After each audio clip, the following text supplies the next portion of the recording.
It's Easter Sunday, 1984, and Al Jarreau's album Breaking Away is spinning on the turntable. We're back from church. I'm 17, my sister is 14, and we've swapped our dresses and heels for shorts and t-shirts.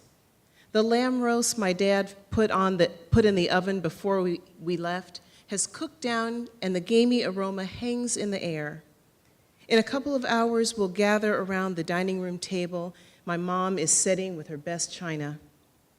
Normally, I'd linger in my room, sprawled across my canopy bed, flipping through Mademoiselle. But we have a special visitor, my grandmother, Miss Rose. For most of my life, Miss Rosabelle, as she refers to herself, has been a voice on the phone. She's afraid to fly, which means I've only seen her 3 or 4 times in my whole life. I know her mostly from the letters she writes in her loopy 8th grade cursive, and by the care packages that arrive on our doorstep around Thanksgiving, a trove of Louisiana delicacies packed in a dented cardboard box, the homemade pecan pralines and boudin, the smoked sausages and dried Gulf shrimp my father uses in his gumbo. But this year, Miss Rose has decided to take the train, a 48-hour journey from her tiny town in southern Louisiana all the way out here to Los Angeles. She somehow towers at just over 5 feet tall, and her hair is styled in candy curls, oiled ringlets that bob as she moves. But don't be fooled. She moves through a room like a 5-star general.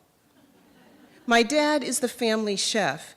The kitchen is his domain, but Miss Rose has commandeered it, and right now, our new RCA color video camcorder is propped on my shoulder as I record her making her signature dish, something called dirty rice. I've never heard of this dish, and frankly, the name has me worried. Last New Year's Day, Dad got all old school on us and cooked a brimming pot of chitlins. In my mind, I conjured thoughts of little colorful gum squares in the bright orange box. Chitlins sounded like happy, smiling children who danced in circles as they sang. I had no idea that chitlins were pig intestines. I had no idea that for days after he cooked them, our house would reek like an outhouse. If chitlins can be that disgusting, God knows what damage a dish called dirty rice will do.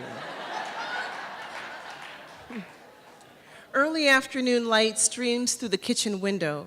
Miss Rose waits for my cue.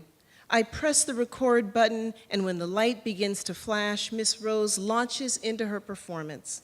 She's a black Julia child, but half the size, with a sing-songy Southern accent peppered with French. She calls me baby and Shay and instructs me to bring the camera in close. First, she chops a bell pepper, an onion, and celery, known in Louisiana as the Holy Trinity, and sautés it all in a cast iron skillet. Next, she mixes in the ground beef, breaking up the clumps with a wooden spoon. When the meat is cooked through and browned, she drains the fat into an earthen jug we keep by the stove, then empties the meat into the sink, which she has asked me to scrub, and where she has already emptied a heaping pot of steaming white long-grain rice and finely chopped chicken livers. She seasons the mixture with salt, pepper, and garlic powder, maybe a pinch of thyme, and mixes it all together with her bare hands. As I record, Miss Rose narrates the story of her life. She was born in 1918 and married my dad's father when she was 18. She gave birth to my dad a year later and my Uncle Charles a year after that. Most of her life, she worked cleaning houses for the white folks in her town, but she's also been the president of the PTA and a founding deacon at her church, Golden Chain. She's lived in Elton her entire life and knows everyone in her town and all the surrounding towns for a 20-mile radius. And as I will learn years later when I attend her funeral and watch hundreds of people file past her casket to pay their respects, everyone knows her. When my dad tells stories about his childhood, he always says we were poor, but we were never hungry. Watching my grandmother now, I see how that was possible. She says that when my dad was a boy, she cooked the squirrels and rabbits he hunted in the woods behind their house. She describes the pot roast and potato salad she likes to prepare. Every summer, she cans string beans, okra, figs, even watermelon rinds, because nothing goes to waste. She promises to teach me how to make something called mayhaw jelly the next time I come to Louisiana. There's a spirit of abundance in the food she describes, and I can see how it is possible for my dad to have grown up feeling loved and well cared for, even though he grew up in a house with a tarp roof until my grandparents saved up money for wood shingles. Suddenly, I understand why my dad always keeps our pantry stocked, why we have another whole refrigerator and a freezer in the garage where he stores gallon-sized bags of cooked collard greens and gumbo.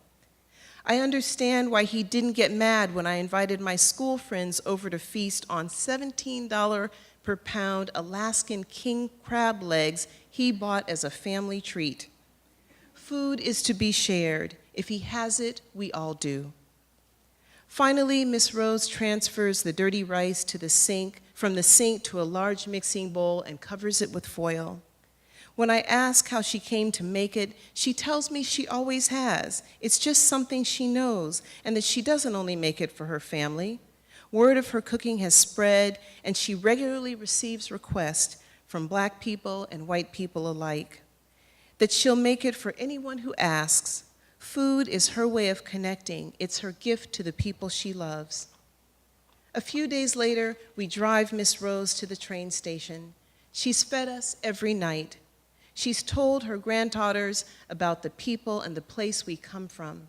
She's left us with gumbo, ham, potato salad, and plenty of dirty rice, and let us film her doing what she does best and more generously than anyone will ever know. All four of us put her on the train and get her settled with her pink Samsonite suitcase and her big white purse. And of course, we make sure she's loaded down with food for the journey home. Thank you.